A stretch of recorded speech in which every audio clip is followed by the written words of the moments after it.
Hi అండి, నమస్తే. ఈరోజు వీడియోలో దొండకాయ ఉల్లికారాన్ని ఎలా చేయాలో మీకు చూపిస్తానండి. ఇలా చేసుకున్న దొండకాయ ఉల్లికారాన్ని వేడివేడి అన్నంతో తింటే చాలా రుచిగా ఉంటుంది. దీన్ని చేయడం కూడా చాలా సులభం. నేను చూపించినట్టుగా ఈ దొండకాయ ఉల్లికారాన్ని చేసి చూడండి.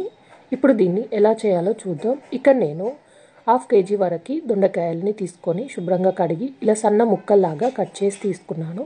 మీరు ఎలా కావాలంటే అలా కట్ చేసుకొని తీసుకోవచ్చు. ఇప్పుడు స్టవ్ మీద ప్యాన్ పెట్టుకొని దాంట్లో 2 టేబుల్ స్పూన్ వరకు ఆయిల్ వేసుకుంటున్నాను. ఆయిల్ వేడైన తర్వాత ఇప్పుడు ఇందులోకి 1 టేబుల్ స్పూన్ వరకు జీలకర్ర వేసుకోవాలి.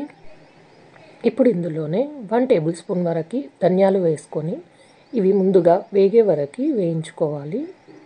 ఇలా 1 నిమిషం పాటు కలుపుకొని వేయించుకున్న తర్వాత ఇప్పుడు ఇందులోనే ఒక 15 నుంచి 20 వరకు ఎండుమిరపకాయలని తుంచి వేసుకొని ఈ మూడింటిని కలుపుకుంటూ బాగా వేగే వరకు వేయించుకోవాలి.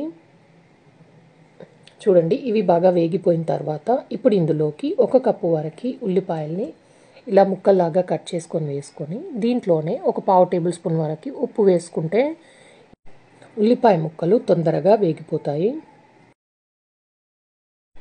నేను ఇక్కడ మీడియం సైజులో ఉన్న ఉల్లిపాయల్ని ఒక 3 వరకు కట్ చేసుకొని వేసుకున్నానండి. చూడండి, ఉల్లిపాయ ముక్కలు మరీ ఎక్కువగా వేగనవసరం లేదు. ఇలా వేగిన తర్వాత వీటిని ప్లేట్లోకి వేసుకొని చల్లారనివ్వాలి. ఇప్పుడు అదే ప్యాన్లోకి ఒక 3 టేబుల్ స్పూన్ వరకు ఆయిల్ వేసుకుంటున్నాను.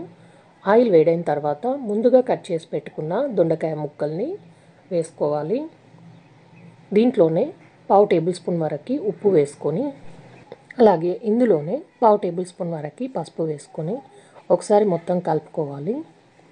ఇలా ఒకసారి మొత్తం కలుపుకున్న తర్వాత ఇప్పుడు ప్యాన్ పైన మూత పెట్టేసి దొండకాయ ముక్కలు బాగా మగ్గే వరకు మగ్గించుకోవాలి.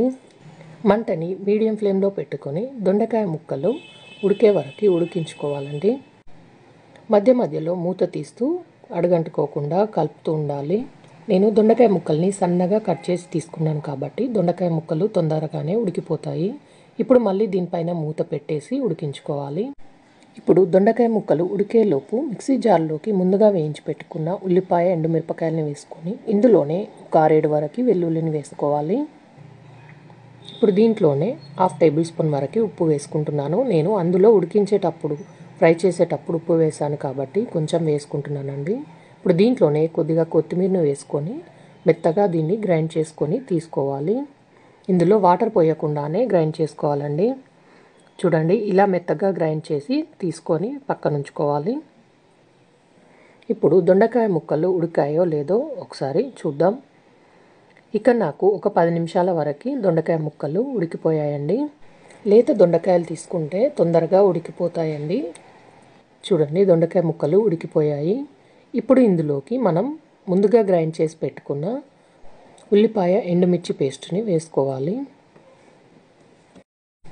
మంటని లో ఫ్లేమ్లో పెట్టుకొని దొండకాయ ముక్కలకి ఉల్లికారం బాగా పట్టేటట్టుగా ఒక 2-3 నిమిషాల వరకు కలుపుకోవాలండి. ఇలా 1-2 నిమిషాల పాటు వేగిన తర్వాత ఇప్పుడు దీనిపైన మూత పెట్టేసి ఒక 4-5 నిమిషాల వరకు ఆయిల్ సపరేట్ అయ్యే వరకు ఉడికించుకోవాలండి. ఇప్పుడు మూత తీసుకొని ఒకసారి మొత్తం కలుపుకోవాలి. చూడండి, ఇలా ఆయిల్ సపరేట్ అయ్యే వరకు ఉడికించుకోవాలి. ఇలా మొత్తం ఒకసారి కలుపుకొని ఇప్పుడు ఈ టైంలోనే స్టవ్ ఆఫ్ చేసి దీన్ని వేడి అన్నంలో తింటే చాలా చాలా రుచిగా ఉంటుంది. మీరు చపాతీలోనైనా తినొచ్చు. ఈ దొండకాయ ఉల్లికారాన్ని మీరు కూడా తప్పకుండా ట్రై చేయండి. ఈ వీడియో కనుక నచ్చినట్లయితే లైక్ చేయండి, షేర్ చేయండి, సబ్స్క్రైబ్ చేయండి.